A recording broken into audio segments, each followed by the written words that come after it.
But it is the golden rule. He has the golden rules. Right. So, and that was part of the issue. New York spends billions on education, even within the public, higher education system. yes. There is what's called the SUNY construction fund. And every 5 years they have a new plan that changes depending on the cycle from $2 to $3 to $5 billion. They spend on building new facilities within SUNY, rehabbing facilities. And it's amazing to me that when the plans are given to faculty to think about the future, they come up with the same type buildings that they got their degrees in. They never look at the changing lay of the land and say, this is where science is going to be 100 years from now or 50 years. And these are the facilities we need to build. But that's a visionary. You're a visionary. It's also a business model. But It's figuring out exactly. Not every person who's an academia is a business person. Sometimes they go to that because they're not the business person. You're Kind of movie critics. They don't know how to shoot movies, they become critics. But your model is what should be used. But there's not many of you around. You are diverse in your approach to business. You have a scientific mind, an analytical mind, a business mind, and you have charisma. You can go into a meeting and people will listen to you because you have the vision. You'll be able to back it up, and you actually can either coerce. I would love to get this from you in writing. I'm afraid It'll be. But it comes also with the price. One thing I used to enjoy, which I don't anymore, is going into meetings and being underestimated. Nobody knew who we were. So you start negotiating with a third-tier college. They take us for granted. And by the time we get what we needed out of the meeting, it's too late. Yes. That evolved into people presuming that everything I do is done for a purpose, and it goes overboard. I went into a business meeting a couple of years ago, and they just had lunch, and there was a fruit platter left. They've already eaten whatever, and it was done. And I didn't want a dirty dish. So I grabbed the whole thing, went sat at the table between them, and I started eating the fruits. The head of the negotiating team on the other side goes, we got it. We know you're the guy who's running the meeting. You don't have to show us. I'm like, what? He goes, you did all this to show us that you're the guy in charge. I'm like, wow. Is it okay if I adjust some fruits? But that cost him, like, I think at the time, $25-30 million. That's a good thing. That's a good thing. It was an expensive lunch for him. So now, when you're working with people, you have the naysayers, you have the yes men, and you have the politicians, and you have to balance all of that. Elected officials who become politicians. So the thrust is in all that you're doing, you are creating this environment of goodwill, and you have all these students coming from all over the world. They are now seeking you out. Corporations are now seeking you out. So you've created the image of success. And but we have to maintain it. If you can't let it go. Drop the ball on one of those initiatives, we lose everything. Exactly. Success is like the king of the hill. Unless you're constantly trying to take him down because someone else wants to take your place. Like you're the president of MIT, he congratulates you, but he's not happy that you won. So now he's going to do whatever he can to be the next king of the hill and have the 95-128 corridor. Exactly. This is like Tom Hanks' movie, Life is a Box of Chocolate. Oh, sure. Forrest Gump, yeah. When he grabbed the football and he kept running.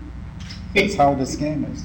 You got to keep running. You score a touchdown, you keep running. You can't. Or at least you run 3 steps. Come on, 2 guys running away from the bear, and one of them goes, "I'm going to stay just 2 steps ahead of you," because the bear is going to catch you first. The bear will catch you. Yeah. And if you slow down, you take a break.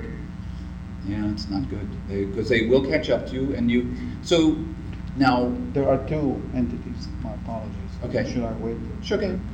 There are 2 entities now that are really throwing huge amount of money to try to duplicate this model. Okay. China and the European Union. European Union is. As in the whole European Union. Right. And where at what country are they proposing? The center is called IMEC in Belgium, and it's the only remaining kind of bastion for them in terms of R&D and nanotechnology. And it existed 20 years before here. And they ignored us for the longest time, they made fun of us, then they started copying our press releases. And now they're really threatened by us. Actually, the president there complained last year that it's unfair that New York is investing in nanotechnology here. It's unfair. Unfair. When they get anywhere Sure. from 3 to 500 million euros a year in European Union subsidy. But I don't see them able to catch you ever. But China, on the other hand, they won't stop. And it's it's like a national pride in China. It's like for military competitiveness, for economic dominance, and they don't play by our rules. No. But the society here, the freedom, the innovation, and how you bring it together, and the ethics and the business.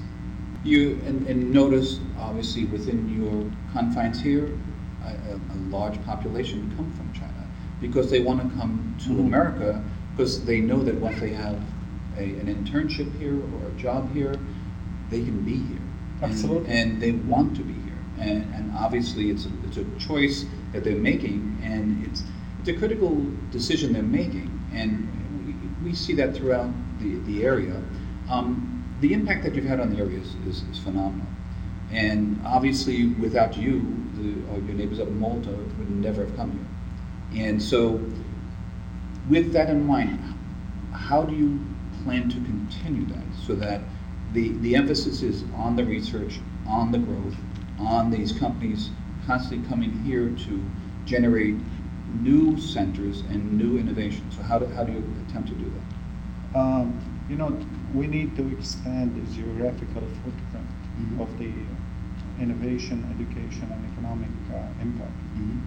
And you do know I'm a tenured unionized faculty member, so if I recognize elected officials, it's not because I have to, but just being genuine. Right, I understand. I'm a fan of Governor Andrew Cuomo, and the template is putting together for innovation-driven, what I call the innovation-driven Andrew Cuomo economic model, which is taking the innovation model here and trying to expand it and apply it across New York. And it's done not just geographically, but also in terms of different disciplines. Nanotechnology now feeds, as you know, so many other industries, from energy to Everything. medicine, everything. Sure. There was a piece on it on CNBC a couple months ago, how the public doesn't recognize, it's called the unseen innovation driver, nanotechnology, because it's in everything, but they don't see it in there. And so combining those two and creating hubs that we kind of seed and help run and develop in Utica, in Syracuse, in Rochester, and Buffalo, to help drive innovation, and through innovation, economic development in those areas is one primary focus for us now. Have the R&D here, keeps growing, feed those areas and attract companies there. And it'll be in complementary areas to what we do here, so it builds on it. Now, they don't have the academia with it, but they you will feed that, and then the private sector will be generating the investments and the capital to bring it forth. We own a solar facility in Half Moon, which is where we are putting together the elements of the photovoltaic, the U.S. photovoltaic manufacturing consortium. Yes. And so our plan is to continue that growth, to pick an appropriate discipline. What role are you playing in that? We own most of the facilities and manage them. Okay. And the individuals who meaning? CNSE. Okay. For example, he's a great guy, Paul Talley, who runs STC in Rochester, is the vice president of CNSE. Okay. And so we own, for lack of a better word, the Andrew Cuomo model is the public entity, us, owns the innovation piece on it and education, and manage it and apply the model here and export it and maybe modify it as necessary to take into account the geographical realities of each region, but then use it to attract companies and investment and help build the academic infrastructure there, the business infrastructure.